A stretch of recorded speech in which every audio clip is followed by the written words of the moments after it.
Hello বন্ধুরা, আজকে আমি তৈরি করে নেব মোমো। তো চলো মোমো রেসিপিটা দেখাচ্ছি তোমাদেরকে আমি কি করে মোমো তৈরি করলাম। মোমো তৈরি করার জন্য প্রথমেই আমি আটাটা চেলে নেব ভালো করে, যেন কোনো পোকামাকড় না থাকে। আটাটা চেলে নেওয়ার পর আমি একদিকে গরম জল বসিয়ে দিয়েছিলাম, একটু গরম জল দিয়ে মাখালে ভালো করে একটু নরম নরম হবে। তো আমি এখানে নরম নরম করে একটু নুন দিয়ে তেল দিয়ে ময়দাটা মেখে নিচ্ছি ভালো করে। তো আমি একটা ডো তৈরি করে নিলাম, দেখো নরম হয়েছে, খুবই নরম হয়েছে ডোটা।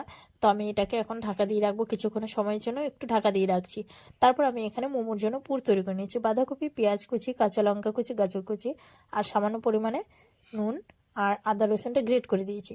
তো সামান্য পরিমাণে একটু নুন দিয়েছি। নুন দেওয়ার পর আমি এখানে সাদা তেল মিক্সড করে দিলাম। একটু সাদা তেল মিক্সড করার পর আমি এটাকে হাতে করে ভালো করে মেখে নেব। তো ভালো করে আমি এটাকে মেখে কিছুক্ষণ রেখে দেবো। তারপরে এটা জলটা বেরিয়ে গেলে জলটা ফেলে দেবো। আর আমি এই ডোটা একটু ঢাকাটা খুলে এখানে আবার একটু কিছু পরিমাণ মতো সাদা তেল অ্যাড করে নিয়েছি। তো অ্যাড করার পর আমি এটাকে আবার ভালো করে মেখে নিলাম।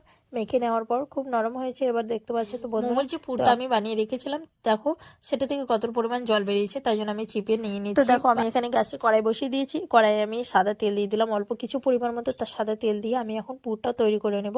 তো এই মোমোর যে পুরটা আছে, পুরটা যখন করবে তোমরা দেখবে ভালো একটা সেন্ট বেরোবে সুন্দর, যেহেতু ভেজ। এখানে আমার মোমোর পুর তৈরি করা কমপ্লিট হয়ে গেছে। এবার আমি মোমোগুলো তৈরি করে নেব।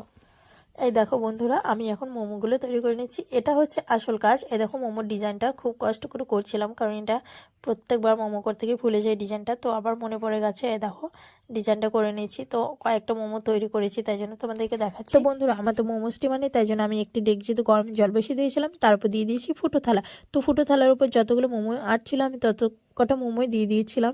তো দেখো এখানে বেশ কয়েকটা মোমো এঁটেছে। তো এবার আমি মোমোটাকে দিয়ে দেবো ঢাকা। এদিকে প্রায় মোমো করা কমপ্লিট হয়ে গেছে। আর আমি এখন বানিয়ে নিয়েছি একটু চাটনি। তো মোমোর সাথে অবশ্যই চাটনিটা না হলে তো ভালো লাগে না। তো আমি এখানে ঝাল টক টক ঝাল ঝাল চাটনি বানিয়ে নিয়েছি।